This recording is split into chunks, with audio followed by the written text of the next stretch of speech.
Terima kasih Anda masih bersama kami di Berita Banten dan bagi Anda yang baru saja bergabung, kami hadirkan kembali 3 berita utama pagi hari ini. Berkas perkara pelecehan seksual dilimpahkan, oknum anggota DPRD Pandeglang ditahan.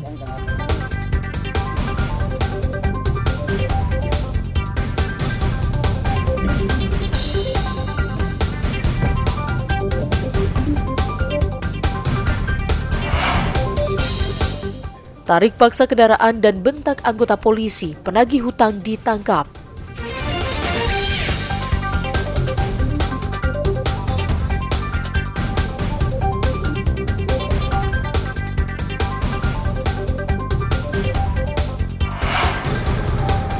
WNI terdampak gempa Turki tiba di tanah air.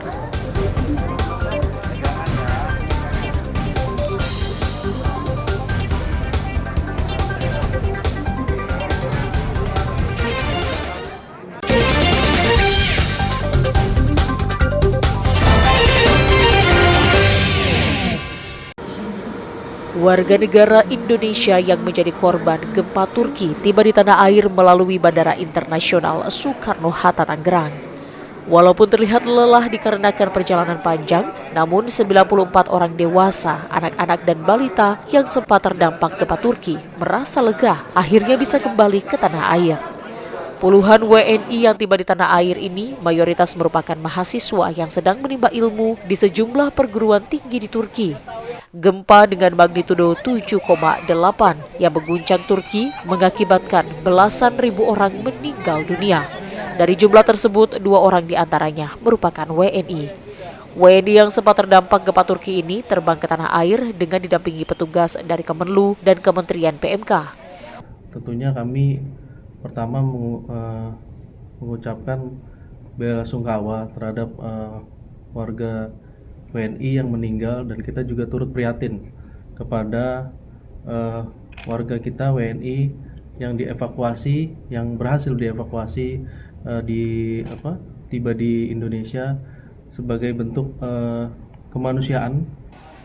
WNI yang terdampak gempa Turki ini sangat berterima kasih kepada pemerintah karena bisa memfasilitasi kepulangan mereka.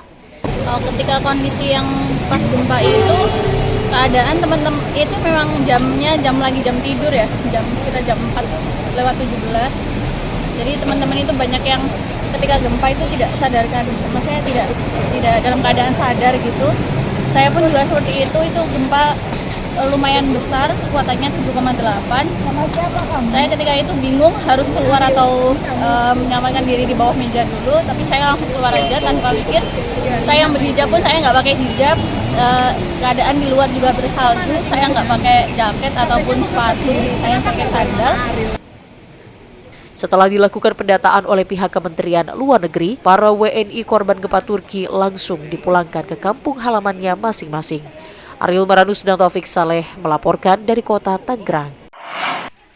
Mendekati bulan suci Ramadan, harga beras di Pasar Baru Keranggot, Kota Cilegon perlahan mengalami penurunan harga, di mana harga beras setiap jenisnya rata-rata mengalami penurunan sebesar Rp200 per kilogram.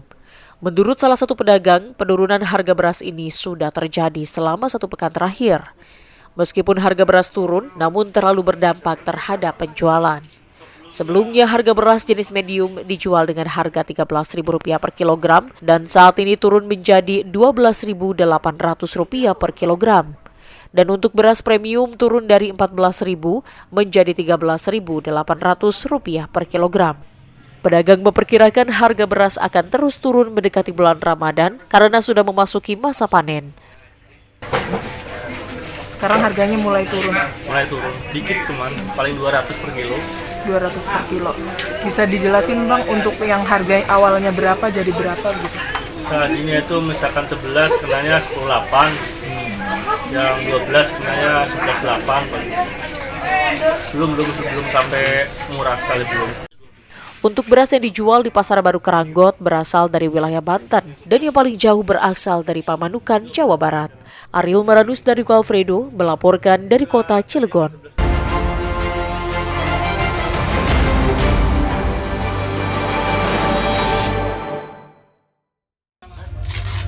Satreskrim Polres Lebak kembali menangkap komplotan pencurian kendaraan bermotor yang melakukan aksinya di wilayah Lebak Selatan. Dalam pengungkapan tersebut, polisi menangkap 10 orang pelaku, warga Lebak dan Pandeglang. 10 pelaku yang ditangkap merupakan gembong komplotan curanmor dan penadah barang hasil curian. Satreskrim Polres Lebak juga menyita 17 sepeda motor dari berbagai merek serta sejumlah alat yang biasa digunakan seperti obeng dan kunci letter T. Komplotan ini melakukan pencurian pada malam hari. Sasarannya yakni motor yang terparkir di teras maupun di dalam rumah. Tim SAR gabungan yang melakukan pencarian terhadap seorang wisatawan asal Solo, Jawa Tengah yang mengalami kecelakaan laut di kawasan Pantai Anyer, Kabupaten Serang akhirnya membuahkan hasil. Pencarian sendiri sudah dilakukan selama 5 hari di sekitar Pantai Anyer setelah petugas mendapatkan informasi adanya wisatawan yang tenggelam saat berenang di pantai. Tim SAR yang melakukan pencarian berasal dari Basarnas, Lanal Banten, Polair Polda Banten, Balawista serta sejumlah nelayan. Saat ditemukan, korban bernama Agus Sutiono sudah dalam kondisi tidak bernyawa dan mengambang di lokasi yang cukup jauh dari lokasi korban pertama kali tenggelam. Nasib naas dialami oleh Ismail, warga Kelurahan Serua Indah, Ciputa, Tangerang Selatan yang menjadi korban penyiraman air keras saat dirinya hendak berangkat ke masjid saat melaksanakan sholat subuh. Peristiwa bermula korban sedang berjalan kaki menuju masjid yang terletak tidak jauh dari rumahnya. Setibanya di pinggir jalan, tiba-tiba terlihat puluhan remaja yang mengendarai sepeda motor serta membawa berbagai senjata tajam datang dari arah yang berlawanan dan saling serang. Korban yang belum menyadari terjebak di tengah tawuran tersebut hanya bisa berdiam diri hingga akhirnya salah satu pelaku tawuran menyiramkan air keras ke arah pengendara sepeda motor kelompok lawan yang berada di samping korban. Selain mengenai pengendara motor, air keras mengenai pakaian dan tubuh korban hingga merasa kesakitan.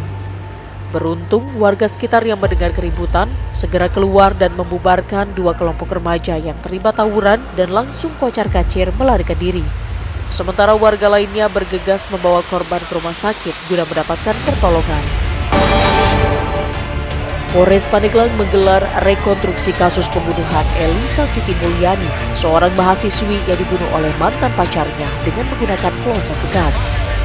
Rekonstruksi digelar di 4 tempat berbeda, di mana rekonstruksi pertama dilakukan di seberang jalan tempat kantor korban bekerja, yang mana sebelum pembunuhan terjadi, pelaku bernama Riko sempat menunggu Elisa di sebuah pangkas rambut depan kantor korban. Dalam reka adegan ini, tersangka dan sejumlah saksi yang dihadirkan memeragakan sebanyak 30 reka adegan. Dalam rekonstruksi tersebut tergambar saat membunuh korban secara sadis menggunakan kloset bekas. Dari 30 adegan yang diperankan pelaku, tidak ditemukan fakta baru terkait kasus pembunuhan tersebut. Menurutnya, reka ulang yang digelar sesuai dengan keterangan awal pelaku maupun para saksi. Ya, informasi tadi mengakhiri berita Banten pagi hari ini. Saya Rusdi Maulana mewakili kerabat kerja yang bertugas mengucapkan terima kasih. Selamat pagi dan sampai jumpa.